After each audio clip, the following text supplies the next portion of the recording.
Well, that happened. That just happened. And I don't know what to say. I honestly don't know what to say. What I'm going to start off with is this loss is very embarrassing. It's a very embarrassing loss. Yes. You go up 7-0 into this ball game, and you blow that 7-0 lead immediately. In the first 3.5 innings, you go up 7-0. You're batting around Madison Bumgarner. It's basically batting practice for everyone. And then all of a sudden, Ranger Suarez, who did not allow a hit for the first 3 innings, he allows 1 hit and allows that to spiral out of control to where he can't throw strikes.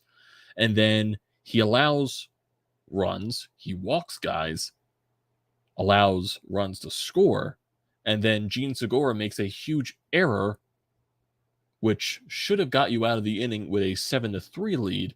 He doesn't make that play, and then it becomes 7-6 on a bases clearing double.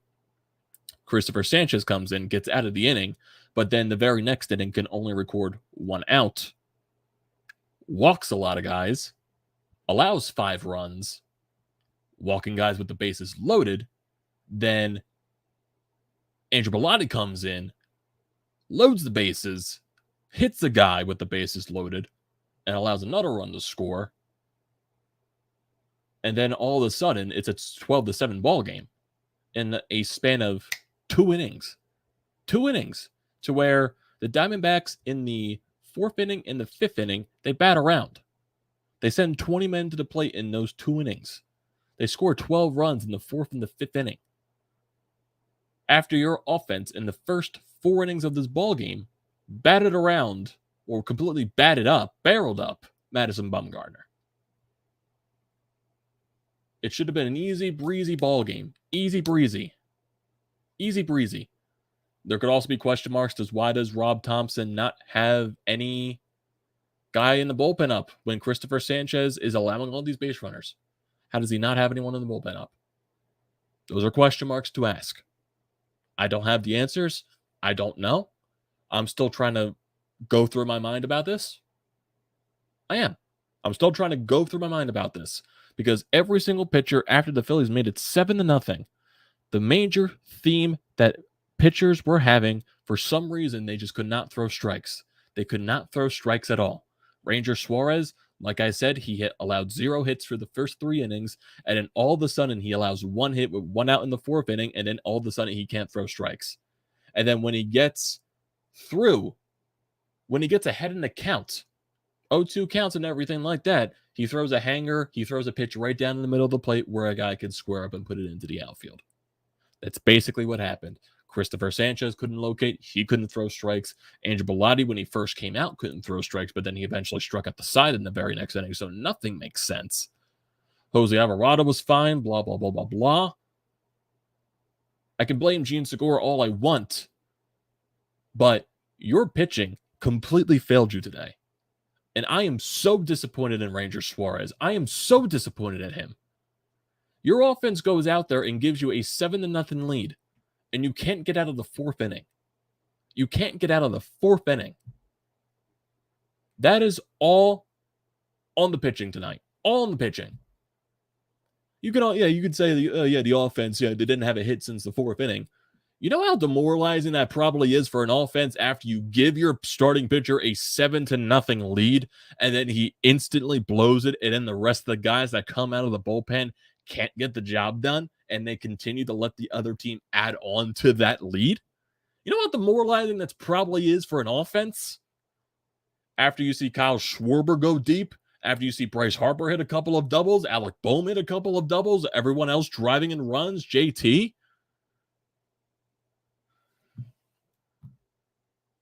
It's unbelievable. It's unbelievable. I'm so disappointed in Ranger Suarez, and this is dating back to his last start against Cincinnati where he blew up in the 6th inning, to where he was cruising for the first 5, and then all of a sudden in 1 inning, he loses his command, and he can't throw strikes, and he allows the inning to get away from him.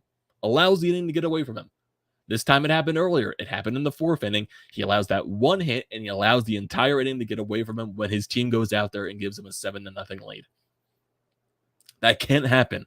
That simply cannot happen. It just can't. But here's what I'm also going to say. I believe they bounce back. It's not a crazy thing to say. It's not. This team has been 51-28 since June 1st. June 1st. They put up that historic pace. They've been a top 5 team in baseball since June 1st. This team this year has won series against the Los Angeles Dodgers, the St. Louis Cardinals, the San Diego Padres, the Milwaukee Brewers. They're 6-6 with the Atlanta Braves. The only good team they have struggled against this year are the New York Mets. And granted, yes, I hate saying that, but the good team they have struggled against this year are the New York Mets. And more times than not this year, this Phillies team has beaten teams that are under 500. More times than not. They've won series against the Reds. They've won series against the Pirates. They've won series against the Marlins. They've won series against the Washington Nationals. Throw in a couple of, trash series, sweep at the Chicago Cubs, those series losses to the Texas Rangers, all that stuff. But more times than not, we have seen this Phillies team beat 500 teams, below 500 teams, more times than not. I'm not buying a September collapse. I'm not buying it. Whatever fan wants to throw it that way, how every fan on Twitter tonight just wanted to say, oh, Phillies are collapsing now. This is the start of the collapse. I'm not buying it. I'm not buying it. If you want to believe that the Phillies are going to collapse, go ahead. Go ahead. I'm not going to argue it. I'm just not going to argue it. I am tired of it. I am tired of the way Phillies fans react to that. I can understand the apathy that Phillies fans have, but have a little more faith in a team that has put on this historic pace that's gone 51-28 since June 1st. Yes, I ride on the more optimistic side than most Phillies fans. Yeah, I do. Does that set me up from heartbreak? Possibly. It possibly does. But this Phillies team has shown us more times than not they have been a different team this year. And yes, this loss is embarrassing. This loss should not happen when you go up 7-0 in a ball game. You can't lose that. Ranger Suarez cannot blow up like that. He just cannot. And I don't know what's wrong with Ranger in his past couple of starts with the lack of command. I don't know what's wrong with him. I'm not sure if the back spasms are coming back again with the same injury that kept him out right before the All-Star break. I'm not sure if that's returning. I'm not sure what the issue is with him.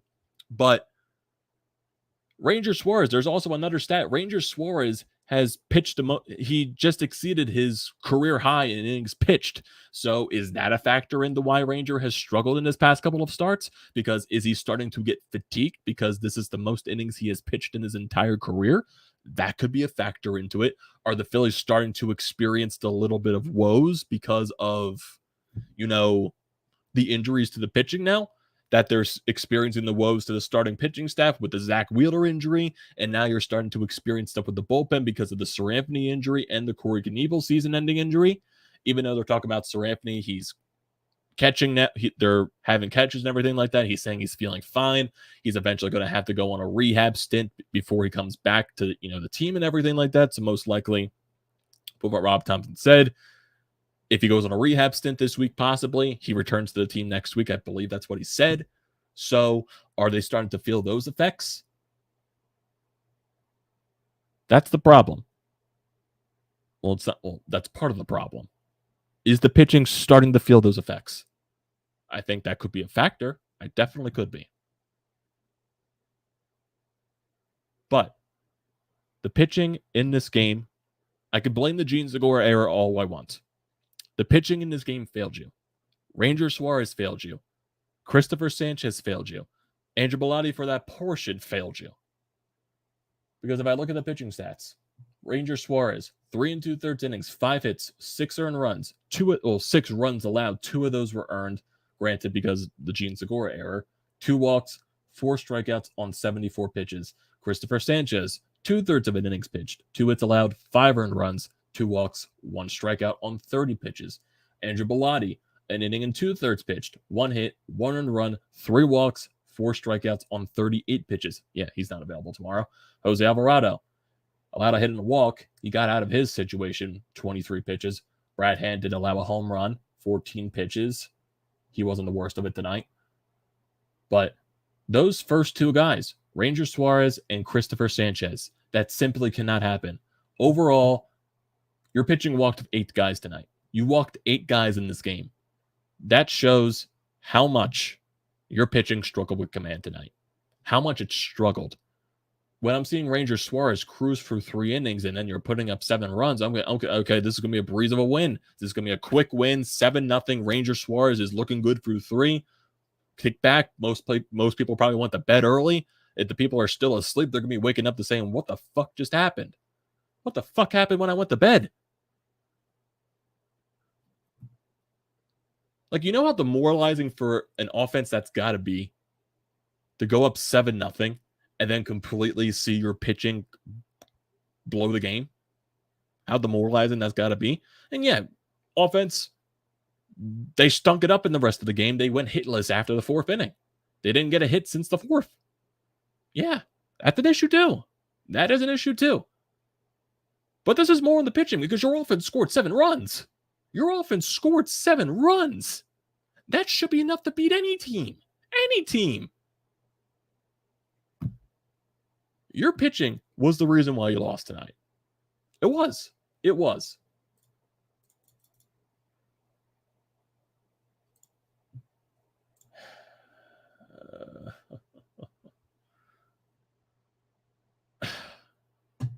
I just don't know what to say. I don't know what to say about this loss. It sucks. It really does.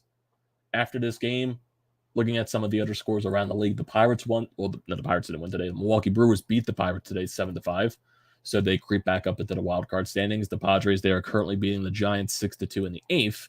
So right now, after the loss, you're 2 games ahead of the Padres. And if the Padres win, you'll be a game and a half ahead of them for the second wild card spot. So right now, you're going through a little bit of a rough patch. Even though last week you won 6 straight games, you won the series against the Pirates. I threw Sunday's game in the trash because, okay, getaway day, dud, throw it in the trash. You won the series. You won 6 out of 7 against those below 500 teams, bouncing back against the Mets after that 4-game stretch. I believe in this team's ability to bounce back. I definitely do. After that Mets series last week, when you had those heartbreaking losses, especially in that Sunday game, to follow that up by sweeping the Reds and then winning a series against the Pittsburgh Pirates, I believe in this team's ability to bounce back. I definitely do. Granted, yes, you were playing, even though you're still playing below 500 teams in this stretch, the Diamondbacks, they're not the caliber of the Pittsburgh Pirates and Cincinnati Reds. They're still a bad team. They're not that bad, though. But still, they're a team that you should be able to beat. 7 runs should be enough to beat the Arizona Diamondbacks. I know the Diamondbacks coming into this series, they're on a hot stretch. I believe they won, 6 out of their last 7. I know they swept the Chicago White Sox or something like that. So, yeah, they're a little hot coming into the series. But still, going up 7-0 in the first 4 innings should be plenty of enough to win you the ball game. Your pitching completely screwed you in this game. Ranger Suarez, I don't know what the issue is in his past couple of starts. I don't know what the issue is with him. I'm not sure if it's the back spasms that are coming back to haunt him. I'm not sure if it's now him going over his career high in innings, and now it's being that he's, never pitched this much in a season before. Is he starting to get fatigued? Because it does kind of seem in the past couple of starts he's getting fatigued earlier on in ball games. So is that a reason? Honestly, I wouldn't be surprised if we see Ranger Suarez get shut down for a little bit because he's exceeded his innings. So I wouldn't be surprised at that, or if the back spasms are the issue. But after those first 3 innings where he's cruising by, I wasn't expecting that. No one was expecting that when he has a 7-run cushion. I'm so disappointed in the Ranger. I am so disappointed in him.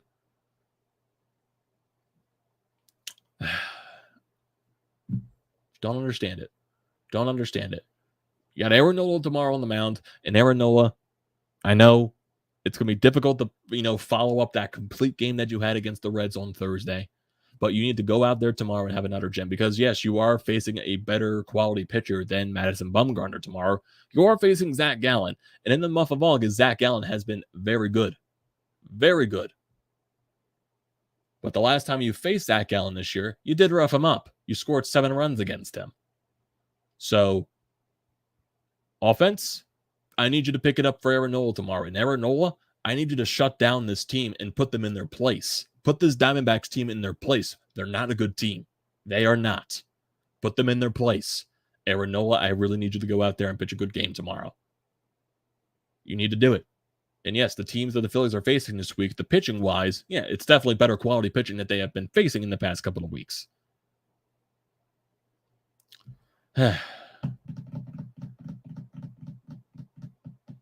It's just... It's annoying, yes. It definitely is. I believe they bounce back, though. I do. I definitely do. But like I said in the beginning, I'm not going to continue arguing with people that this team is going to collapse in September. If you want to believe that, go ahead. I'm just not going to do it. Not going to fight it. Not going to fight it. Just not going to do it. I'm frustrated as the rest of you, but I still have faith in this team because they've gone 51-28 since June 1st. They've proven many times this year that they can be a different team. They've won season series against so many other good teams besides the Mets. They're 6-6 with the Braves this year. They've won many series, swept many series against teams that are below 500. Situations where they struggled to do last year. They've done different things this year to prove they're a better team. I'm not buying the September collapse. Right now, is the pitching feeling the effects of the injuries now? Could that be a factor? Possibly. But you still got to go out there and perform. Ranger Suarez, yeah, you were exceeding your career high in innings pitched, but you still got to go out there and perform. Aaron Nola, I need you to go out there and perform again tomorrow. I know it's going to be a tough task after you had a complete game in your last start. It's going to be difficult to replicate that. But with the way Aaron Nola has been pitching this season, I'm confident in him that he can replicate a start right like that. He's been good more times than not this year than bad. I know Wednesday's game is Bailey Falter on the mound. So yeah, now you're starting to see the Bailey Falter games again because of the Zack Wheeler situation. And most likely he is going to be back soon. I would assume he's back next week in the beginning of September. You're losing bodies right now with the injuries in the pitching staff. I'm sure you're going to be making call-ups in September and everything like that. I believe in this team's ability to bounce back. I definitely do. It's an embarrassing loss. It's a frustrating loss to lose like this after you go up 7-0. But let's not completely throw away the season after this one loss. Let's not do that. This team has proven many times this year that they bounce back. They've done it many times. And I believe in their ability to bounce back. I definitely do. They've been 51-28 since June 1st for a reason. For a reason. I believe in their ability to bounce back.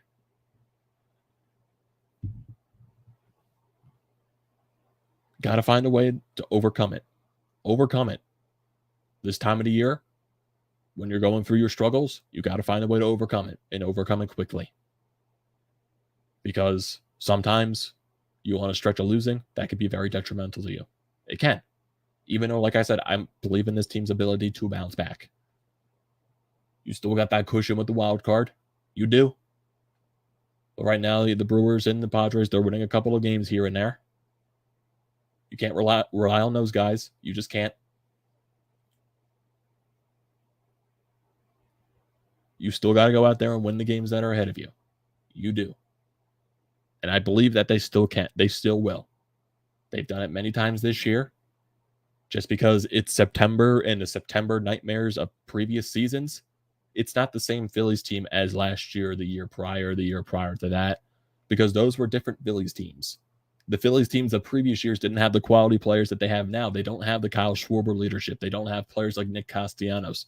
They don't have Bryce Harper.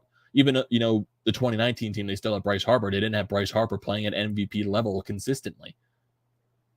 Last year's team, they didn't have enough. They made it to above 500. They didn't have enough. This year, you have the lineup to do it. And I believe in their ability. Had the past couple of games, even going to the Pittsburgh series where they go up early and they go quiet later on in the game. Is that a concern? It's an issue. They go through their weird stretches offensively. They do. I believe they come out of it, though. All it takes, all it takes is one. All it takes is one hit. You put up runs in the first couple of innings. Sometimes when you're in the fifth and you're clinching your bat too much, all it takes is one hit. It does. All it takes is one thing to go your way. I'm frustrated as the rest of you, but I'm still on the side of optimism. But if you want to stretch on the side of not believing in this team and believing they're going to collapse, go ahead. Go ahead. I'm not going to argue it. Not going to argue it because I'm tired of arguing it. Just not going to. Not going to. Before we end it off here, I'm going to see some guys up here in the chat. I see Julian here. Frustrated and mad by this performance, and people are saying it's just one game, are clueless. Julian, I understand your frustration, man. I understand. I understand the frustration. I'm just not going to go on the thing that this team is going to collapse. I'm just not going to. Scott says, I guess we can say this ranks up there with the Marlins loss a couple of years ago and the Mets earlier this season. At least the D-backs did not score 18 runs like the Marlins did. Blame Segura for sure, but it was all the pitching tonight from the classic Ranger collapse to putting Sanchez into Thompson, pulling a Girardi. Not good at all. What else? W says he believes the team bounces back.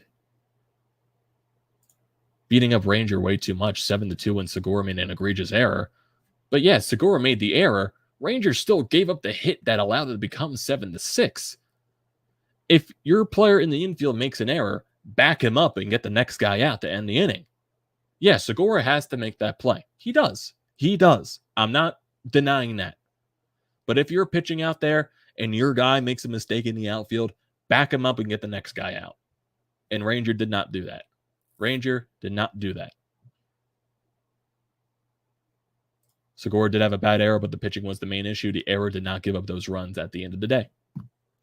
It factored into it, but Ranger also had the ability to get the guy out to end the inning, and he did not do that.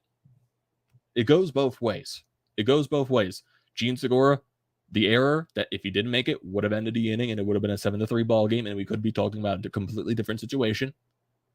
The error was made, and then Ranger Suarez left the pitch right over the middle of the plate. He also walked the very next batter, too. He walked the very next batter, the 9-hole hitter. That's also an issue. You can't be walking the 9-hole hitter who's batting under 200.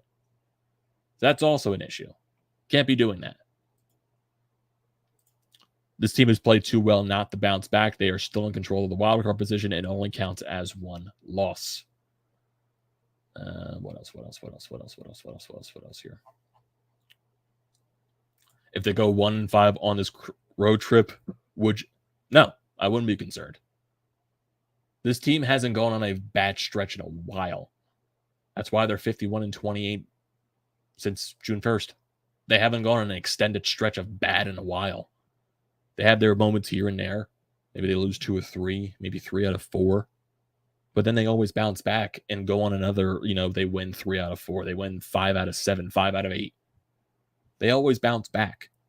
That's why I believe in this team's ability to bounce back. Just because the calendar turns to September doesn't mean I stop believing in them. Just doesn't mean that. I know past Phillies teams have collapsed at this point of the year. This Phillies team is not those Phillies teams. They have different leadership in that locker room. They've been playing a lot better, and they've been playing a lot better against different teams. They beat other teams that are not the Mets. They beat other good teams that are not the Mets. They beat a lot of below 500 teams. I know I keep stating this, but it's factual. It's fact. It's what's happened this year. And people need to realize that. But yes, you can still be frustrated. Yes, I can understand why Phillies fans are still frustrated. But yes, you missed the playoffs 10 years in a row. People are going to be frustrated and sick of it. But I'm just not going to throw everything into the trash because of past failures. I'm just not going to do that when this team has shown this year they're different. Yes, this loss is embarrassing. It shouldn't happen. But I still believe in their ability to bounce back. just because I feel like this team is constructed differently, and I feel like they have a different mentality. I believe in their ability to bounce back. Do they still, like, yes, the Phillies are not the most perfect team in the world. I'm not stressing that at all. They still have their flaws. They have many flaws, definitely. They still make the defensive errors here and there. Sometimes when they have those games where they have multiple defensive errors, they're not a perfect team. They're definitely not. They go on their stretches of offense when the offense goes quiet. They have their stretches when the pitching isn't good. It's not the perfect team. They're still a good team. They are still a good team. Flawed, but they still are a good team. They're not on the upper echelon like the Dodgers and the Mets. I'm not comparing to them. I'm not even close to comparing them to those teams. They're a wild card team for a reason. They're in the wild card spot for a reason. They're not on the level of the Braves. They're not on the level of the Mets. They're not on the level of the Dodgers. They're not even on the level of, the Yankees and the Houston Astros and everything like that. You're in a wild card spot for a reason. It doesn't mean you're a bad team. You're still a good team if you're in the wild card spot. You're 72-57 on the year. Just got to find a way. You got to find a way. If I'm looking at, some of the scores right now, I just saw MPTR say, "Here come the Giants." So it was previously 6-2, and now it's 6-4 Padres in the bottom of the 8th inning. Giants have 2 runners on first and third, 2 outs in the bottom of the 8th. Who knows? Maybe the Giants come back and give the Phillies a break and keep it a 2.5 game lead. I'm just gonna wait and see at that point. Yeah, it's a frustrating loss. It is. It's a frustrating loss. But I believe in this team's ability to bounce back. I'm not going to sit here and just say the season's over. I'm just not going to do that. When there's 30-plus games left, you still have plenty of games against teams that are below 500 in this upcoming stretch. I believe in this team's ability. Yes, they have a tough stretch at the end of September. They play the Braves. They play Toronto. They play the Astros. They play the Cubs team that they got swept by at home. But win the games that are in front of you, and you put yourself in a good position. You do. As the Giants just made it 6-5. The Padres, if people are worried about the Padres have a tough schedule at the end of the year too, just like the Phillies. They play the Dodgers a lot, and they play the Giants. They have a tough series stretch going down to the end. The Brewers, they have a stretch where they play the Cardinals, the Yankees, and the Mets 3 series in a row. So that's a tough stretch for them. Yes, the Phillies, they're not playing those echelon teams right now. Sometimes bad teams win. The Diamondbacks, they're not on the echelon of the Nationals, the Reds, the Pirates. They're not that bad of a team. They're going to win at least 60 games. They're probably going to win at least 70 games this year. They're that type of team. They're not bad. They're mediocre. Well, they're not atrociously bad. They're bad to the stretch of mediocre, to where they're hovering around maybe like 10 games below 500 or something like that. They're that type of team. Those teams still win games. Yes, those teams are still frustrating to beat against. But still, a 7-0 lead should be enough to beat that type of team. Your pitching failed you today. And now, Aaron Nola, I need him to go out there tomorrow and pitch another great game. I need him to go at least 7 innings tomorrow, maybe 8. And I need the offense to go after Zack Allen like they did earlier in the year. I know Zack Allen this month has been a lot better. He's been really good this month, actually. So if I look at just Zack Allen in general, before I end this video off, I know I said I was going to end it a little bit earlier, but just to talk about tomorrow's game. So if I look at Zack Allen this year, he is 9-2 with a 2.66 ERA, 138 strikeouts, a 0.97 whip.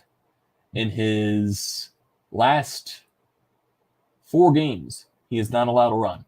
So he has been really good in his last so many games. They lost against the Royals. He still didn't allow a run. Past couple, 7 1/3 innings, 12 strikeouts, 7 innings, 6 strikeouts, 7 innings, 8 strikeouts. But then again, he's playing the Royals, the Giants, the Rockies, the Pirates. He faced the Guardians, and he allowed 3 runs. So the quality of teams, maybe that's factoring into it too. But If I look at his game earlier this season when he was against the Phillies, that was in June 10th. Phillies won that game 7-5. He allowed 4 runs, 2 home runs, and he got the loss in that game. And that was when he still had an ERA below 3. So, yeah, he's putting up a good stretch right now.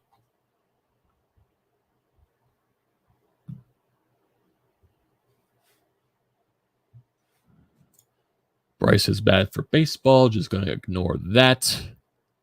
You're delusional. Not going to argue it. Not going to argue that. Not going to argue that. If you want to believe that, go ahead.